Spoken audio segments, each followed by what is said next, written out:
All right, guys, that's the felon back with another one for you. Be sure you hit that subscribe button for me, please, so you can stay updated on my questions. But what's that being said, let's get to it. Something you did on the run, but you can't believe you got away with. Well, obviously, I'm not going to talk about anything on here that I've done and got away with. I'm not going to admit to nothing, that can be used against me sometime. But something I can't believe I got by with when I was on the run was actually the time I gave a cop a fake name. He even told me flat out. He's like, I know you're giving me a fake name. I don't know what you got going on, what your warrants are for, if you got warrants or what, but next time you come in my town, you better have your ID. There ain't a crime being committed here, so I can't do nothing. So I think that right there is probably be the very, very, very closest call I've ever had while on the run. I've told the story before, but I'll go ahead and give you a little more info about it. But it was when I did work for foreclosed homes. We would go in and secure the doors that have been broke down, windows that are busted, things like that on these foreclosure homes. And me and my brother-in-law was at a house working. We had a legit work order to be there. It was a little bitty small town, and right across the street from where we was working was a liquor store. So my brother-in-law was like, "You want to drink a couple beers?" I was like, "Yeah, a couple beers don't sound too bad. You can run over there and get them," because I wouldn't use my ID nowhere. When I was on the run, I never used my ID for cigarettes, alcohol. I never let if they was scanning your ID, they wasn't getting mine. So I sent him over to get them instead. And I think now I go back and think about it, I think that's why the cops got called, because they seen him go to the liquor store and then come back over to the house. So they probably thought we was just in there drinking. But anyway, as I'm walking, he comes back and we drink one of the beers. We have some tall boy Coors Lights. We're sitting there drinking, and I go in one of the rooms to get the measurements we needed.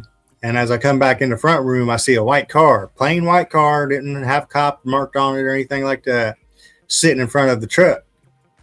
So I turn around and ask my brother-in-law, I'm like, "Hey, what's that car?" And by the time I got "what's that car" out of my mouth, there was a cop standing right there at the back door. The back door was open. We always left the doors open when we was inside. And the cop was like, "What are you guys doing here?" I'm like, "Shit, I'm doing our job. What are you doing here? What'd you get called for?" So, "Oh, we had a call about some people in the house that ain't supposed to be." I was like, "I see, nobody knows if we're supposed to be in this house. We got work orders." I said, "I get so tired of nipshits with this job."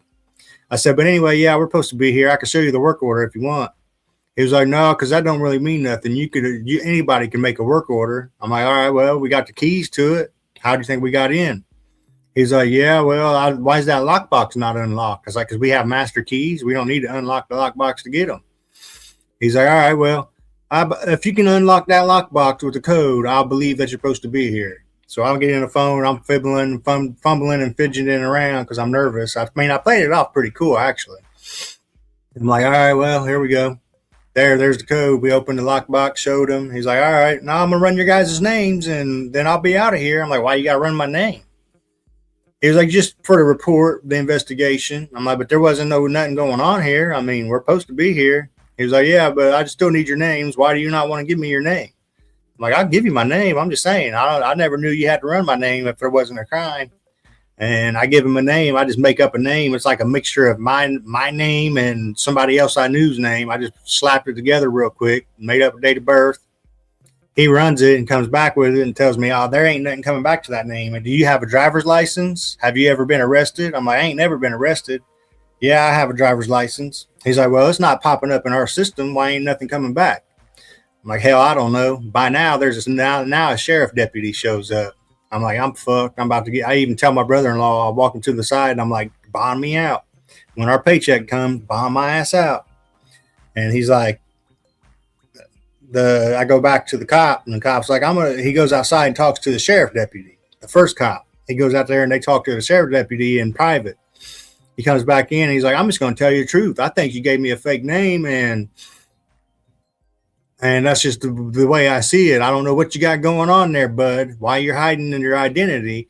He's like, "But I'm just going to tell you, since there ain't a crime being committed, I can't really do nothing about it." He's like, "But the next time you come through my fucking town, you better have your ID. If I have to, I'll take you up to the jail and fingerprint you to find out who you are next time." And they left it at that. So that's probably one of the closest calls I ever had, and something I can't believe actually worked. I can't believe the cop gave up. Most cops would usually be like, "Nah, you're lying to us about your name," and they would have kept pushing and pushing and pushing. But luckily, I think it was a cool cop. And overall, I think he was pretty cool because he knew. He knew I gave him a fake name. Like he said, the information you're giving us comes back to a 6'7" guy. You ain't no 6'7". I'm 5'8". So that right there is probably something I can't believe I actually got away with, was giving him a fake name. But like he said, there ain't no crime here. So it was either because they didn't have probable cause or they didn't have a reason to run my name. There was some reason behind why he just gave up. But yeah, that's something I can't believe I got by with. What was the hardest person to say goodbye to before going to prison? I'd say it had to be my mom. I got a real good relationship with my mom, so that was probably the hardest, especially knowing I was going for a long time. Because you got to remember, I was facing 20 years. I was actually facing 48, but they was going to run them concurrent, so it was really 24.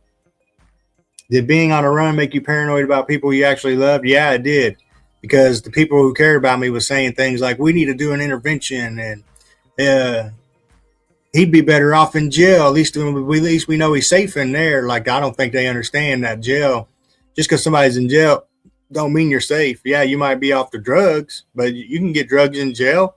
Matter of fact, there's more drugs in prison than there was on the streets, because I never did heroin on the streets. The day I got arrested, I was on my way to go get heroin, but I ended up getting arrested before then. But for the first time I ever found heroin in my life, I found out in prison.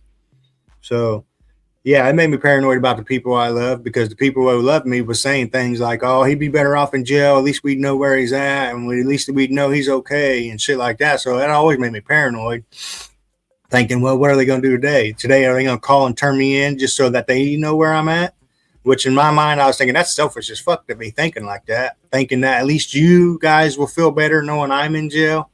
But you guys ain't never been to jail or prison, so you don't understand how much that shit sucks. So yeah, it made me paranoid. Or people would lie to me if they didn't want me coming around their house. Be like, the cops are all around. There's cops all around our house. I don't know what they're doing. Make up lies like that just so I wouldn't come down to their house or come around their house. Every time what it was there was a girl I used for money and shit, and other people used her too. And they knew if I got my claws into her that they wasn't going to get shit. So I would have people lie and say shit and be like, yeah, there's cops sitting across the street. I don't know what they're doing. Oh, there's cops riding all around the block and shit like that. No, just so I wouldn't come down, which I knew what they was doing, but fuck it. I can take a hint. You know what I mean? You ain't got to do all that. You can just tell me you don't want me coming down. I mean, you ain't got to throw in all that shit and make me paranoid. Was there ever a moment in prison you thought I'm never getting out of here? Yeah.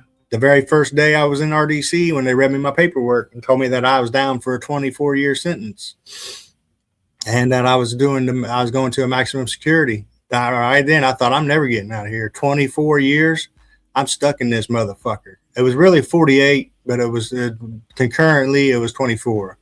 But yeah, right then I thought, I'm stuck here. Oh, I'll never get out of this motherfucker. I'm always going to be stuck in here. Especially since they said the judge messed up on the paperwork. There was one checkbox the judge didn't sign and mark off on that. I had the DOC had me down as doing the whole prison time, doing my whole sentence, instead of doing getting in there, getting my GD and doing a 9-month program. Then I was going to get a modification. He didn't check the right box for that. So yeah, that's when I thought, I'm never going to get out of here. How does it feel when society keeps reminding you of something you've already paid for? It gets annoying, but I don't let it bother me. You know what I mean? It is what it is. I've done what I've done, and I paid my debt. But it does get annoying when people who think you ain't changed none, because prison is a life-changing experience. I don't care who you are, what you think. You go to prison and you do a good amount of time, it changes you. It changes who you are. It changes the way you think. It changes everything about you. At least for me, it did. I feel like anybody else who's been to prison, it's a life-changing experience for them too. I don't see how it could not be. Being locked up all the time, being away from the people you love and care about, being told when you can do anything. If you could sit across from yourself the day before everything went wrong, what would you say? I'd say don't do it. The day before everything went wrong is the night that I went and robbed a house to try to cover my fees for my misdemeanor charges.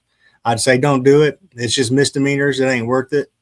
the misdemeanors the most they're gonna do is put you on probation. So, or if they violate your probation, the most you're gonna do is 6 months in jail. It ain't worth committing this Class B felony, 2 Class B felonies. Could have been a Class A felony because they could have hit me with home invasion since the people was home. But I got hit with the Class B felony. I would tell myself, don't do it. It's misdemeanors. Misdemeanors ain't worth running from. Misdemeanors ain't nothing to worry about. And that's what I would definitely tell myself. But with that being said, guys, hopefully I answered your questions. Throw some more in the comments for me. And when I get to the next ones, see ya.